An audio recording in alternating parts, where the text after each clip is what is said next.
Hey everybody, it's Brian and Dave, and we are back from hiatus because I was out of country. How you doing, Dave? I'm terrific. How are you? I'm excellent. Wonderful. Happy New Year. Chewing on some Iberico ham. Absolutely. I Save some of my gums for the next 45 minutes of football chat, just in case it's a slow moment. How was your holidays? It was exciting. How was did you enjoy? I bet the dogs enjoyed the country as always. Yeah, it was fun. Mm-hmm. A few laughs. Got a few gifts. Had some cheesy potatoes. Mm-hmm. It's kind of a good Wisconsin affair. Cheesy potato is a key in a Wisconsin Christmas. I think it's a key thing. Yeah, so the cornflake topping is the crucial element. I actually kind of like that. It Mm-hmm. gives it a nice crunch. Yeah, I'd say cheesy potatoes is my favorite. Green bean casserole, you can leave that. Yeah, because it just has the shit canned soup. Yeah. A can of mushroom That's soup. all it is, and beans. Like, Uh-huh. can I just have the beans? Yeah, and then they do the French onion, the crispy French onion on top. One of the worst ingredients in America, I think, those crispy French onions. Like, can you not just cook actual onions? No. Why This is not? America. Good That's point. why not. Convenience. Oh. Keep chewing this fat. Yeah, no. Delicious. Yeah, it's pretty nice, actually. It was good, though. Probably not as exciting as your holiday, but, you know, it was fine. Yeah. It was good. Ate our way through the Iberian Peninsula. Not all of it. You left a little bit for me. I did, yeah. yeah. I do appreciate that. Uh-huh. We actually brought 4 packs of that home. Solid. There's a lot of meat there. I really, really want to save some for Rachel, but I really don't think I have the self-control to last for 5 hours. That's a lot of meat, Dave. I think you can wait. I'll make myself sick if I have to. Just leave her one piece of chorizo. I'll put it in like a little Ziploc bag, and then she won't know that the actual packet was that size. That's a good point. It's like an A4 bit of paper size. Isn't Yeah, it? leave her one piece of each, just in a Ziploc bag. Yeah. I won't leave her that. The Iberico. The Iberico's too good to leave. That's mine. I earned it Yeah. through our friendship. That's exactly right. Yeah, I worked hard for that. Spent a nice New Year's in Dublin with a great friend of the pod, Derek. Also picked up a few more friends of the pod along the way. Hopefully going to check out this episode. As I keep chewing on this fat. I'm just going to swallow it. You probably should. Mine's attached to me. I can't get rid of it. But a lovely New Year's Eve. Also celebrating a birthday of his fiancee Karen. Holiday birthday. Yeah, well, her birthday's in the middle of December. Oh. They had bought a house and hadn't had a party in it yet, so it's kind of like a big bash. And all-encompassing piss-up. a great group of people. And we were up until 6 in the morning, and it was fun. Really, really fun. Talked football the party started at about 8:30. Talked football till about 4:30. Some lovely stories as well about their escapades in Hawaii as young people. Ooh. One of their friends is the onion eating champion of I can't remember what competition, but it was some competition in Hawaii. He got in the paper for it. It's really funny looking. It's just him in a t-shirt that says like onion eaters of Ireland. Nice. Or onion eaters of Dublin. And then he's got goggles on, obviously, because they're eating raw onions. And he ate the most raw onions out of anybody there. Wow. Yeah. I would never think to attempt to break his record. Yeah, you have to have an iron stomach for something like that. Or be single, I guess. I don't know. I don't think Rachel will be talking to me anymore after that. But no, it was a good time. It was a good time. Sure. But we're back. And a lot's happened. Has it? Since we've been away, Dave. Yeah. Too much football. A lot of football. Yeah, too much. I'm bored of it. Yeah, I think I missed 5 days of games. But of course you've caught up to be super prepared for this. Yeah. Yeah. I mean, a little bit. No, you have. Just say that you have. Yeah, I totally have. Actually, we did watch the end of the Manchester United Middlesbrough game on New Year's Eve. Were you delighted when they pulled it around? I was happy for my Irish Manchester United fans from the party. Yeah, I mean, it was good. Quite like Martial's goal in that game. Martial's goal was nice. Happy to see him sticking one in. Yeah, the layoff from Ibrahimovic for that goal was, when in doubt, just pump it long when you have your big man isolated and just have Martial run off of him. Easy as that. It's like Crouch and Defoe all over again. I fucking still hate Crouch. Got a goal today, though. Did he? Yeah. Oh, well, they beat Watford, right? Yeah. Oh. What an uninspiring game. Stoke against Watford. Yeah. It just screams dull. It's 2-0. Yeah. Just boring 2-0. Oh, well. What can you do? Stretchy Stoke. How do you want to approach this then? What do you want to do? Well, let's. You want to fashion a narrative? Actually, I want to start with what happened in the Scottish Premier League. What do you think happened? I don't know. Aberdeen won repeatedly. How many games did they have in the 2 weeks we were 3 gone? games, 3 wins. Nice. Starting lineup the same, 3 games in a row. Dropped Maddison. Did they do the thing that you wanted them to do all along? Yes, they did. And they won 3 games. They did. Imagine that. Turns out, Hayes and McGinn, Rooney up top. McLean had him over free roll because they had Jack and Shinnie in there. Oh, textbook. Yeah. That Motherwell game, I don't know if you maybe didn't have the chance to watch it back. I didn't watch it back, but I followed along on Twitter. The first half was one of the more comical halves of football I've seen in some time. It was mental. It was just end-to-end nonsense. Mm-hmm. We got a nice goal to start with.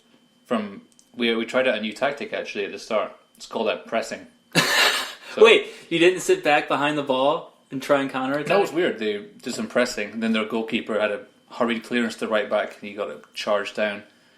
Wee Johnny in the box, little 1-2, pulled it back, and Shinnie just passed it in the corner. Wonderful. Graham Shinnie. Yeah, it was a great finish. I love Graham Shinnie. Then they equalised with a ridiculous Graham volley. Shinnie might be my favorite Aberdeen player, but anyway, he's very handsome. They countered, but their equaliser was they got a cross from the right hand side, and then Scott McDonald was facing away from the goal, and he just volleyed it kind of past over his shoulder, pretty much. Didn't see that coming. Oh, it was quite exciting. Then we got a dodgy penalty from Rooney folding a rebound and engineered contact with their goalkeeper, you might say. And then the good thing was as well, that's usually how all penalties in the box happen. It's just the guy taking the shot. It just finds his way to make contact with somebody. That's what he did. And then he took the penalty, but cleverly, because he hadn't scored a goal from open play in like 7 or 8 games, he had the penalty saved and scored the rebound. There you go, open play. So he could end his drought. And they got a penalty afterwards, which again was just dodgy. Yeah. And then it resulted in the most ridiculous 10 seconds of mayhem at a penalty box. I saw that video that you retweeted of somebody in the stand, and the whole Aberdeen faithful, they did that thing where that I love, and we've talked about it several times in this podcast, where the back row of the away stand just flies down as far as they can. People falling over each other. Well, that was the Hearts game. Oh, that was the Hearts game. Yeah, that's right. Oh, okay, sorry. Well, that's all right. But I did retweet a video of that one because it was great. Yeah. Apparently, it was really well saved by Big Joe Lewis, who was terrific. Mm-hmm. And then they tried to follow up, was blocked. Andrew Considine tried to clear the ball, I think, with his left foot, whiffed it, and hit it with his right foot off the post. Which was amazing. I don't know how he did it. And then there's basically everyone just swinging their legs, just piling around for 10 seconds, and eventually it was booted clear. It was terrific. Manic. Yep. And then in the second half, it was probably our best performance of the season in terms of controlling the game. I would say it was wonderful. And then they didn't really have anything, and then we scored a great counter-attack goal. It's just bloody Johnny Hayes on the wing. He just robbed the guy in the touchline, ran like 60, 70 yards in the last minute, pulled it back to the edge of the box, and McGinn curls it in the top corner. Oh, lovely stuff. Yep, my in-laws were startled at my outburst when that was. It's okay. Yep. Had a kind of regulation win at home to Hamilton. Magic! Exactly. That was pretty standard, I guess. Uh-huh. And then the Hearts one, That's the one I saw, where the away stand just piles on top of each other. Yeah. And you can just see they're just going mental. Yeah, it was pretty terrific. I love that in a dirty league. And there's a Hearts fan offering his thoughts on the Aberdeen goal as well. I quite enjoyed that. He used some very, very rude words. But we pasted them for the whole game, and it was just like it was going to be 0-0. And then lovely flick. Kenny McLean, he's an arsehole when he plays deeper, but when he's sort of floating around further forward, he's very good. Nice little flick down the line. McGinn crossed it in. Johnny Hayes stuck it in. Job done. So where are we at in the Lovely stuff from Aberdeen. I would say so. They're very effective. And you mentioned Joe Lewis. You mentioned his save on the penalty. Yeah. Should he be like a championship or Premier League goalkeeper, you think? I think probably championship. He's quite good. He was in the England squad when he was younger. Yeah. But I guess I think who's he playing for? But he was bouncing around on loan to teams. I think. Okay. I think his contract was up, and I think Aberdeen gave him 2 years. So either he'll stay for another year and leave on a free, probably, or someone will put a bid in for him in the summer. Every time I'm always impressed by him. Every time I watch them play, He's too good for the SPL, that's for sure. Yeah. Yeah, he's very good. He's like 6'5", as well. He's a big guy. Yeah. He's like a slightly skinnier Fraser Forster at Southampton. I quite like him. Or just he's the English Courtois. Yeah, maybe, but better. Maybe not. I like him more, which is the same as being better. But no, it's good. Now we're 2 points behind Rangers with a game in hand, so we've pulled it back in our favour again. Nice. Hearts are now I think we're 6 ahead of them with a game in hand. So things are looking up. And we're on a break now, so there's no more Aberdeen game for like 3 weeks. Or 2 weeks. 2 weeks on Saturdays for Scottish Cup, and then the next league game's the week after that. The Scottish League gets a break? Mm-hmm. I guess that makes sense. There's only 12 teams in the top flight, so... Well, they play the same number of games as in England, though. And they still get a break? Yeah. So why doesn't England do the break? I don't know. It's a good question. Boxing Day? I haven't got an answer for you. Well, we didn't. We just brought it back, actually, I think, this year. Oh, okay. But it's a good idea. Those players need a break. They play so many goddamn games. Silly. And when your players, when your team is running per player an average of, 10 kilometers a game probably, or 9 kilometers a game, that's a lot. That's a lot of running every game. It was so harsh that Liverpool beat Man City and then they've got to play Sunderland less than 2 days later. Come on. I don't understand that. You should be pairing up teams, or set the schedule, but when you're pairing up teams, you should make sure that they have the same number of off days before they play each other. Yeah, well, like Chelsea got like an extra. They played 3 games in 10 days, and Liverpool played 3 in 7. Yeah, I mean, Chelsea don't play till tomorrow. It's one of those things the coaches complain about, but I actually agree with that. It's just like the schedule is mad. Yeah, it's ridiculous. Yeah, and Chelsea didn't have to leave London either. Yeah, the whole time. I don't understand. Stupid. Chelsea are looking quite good. They are.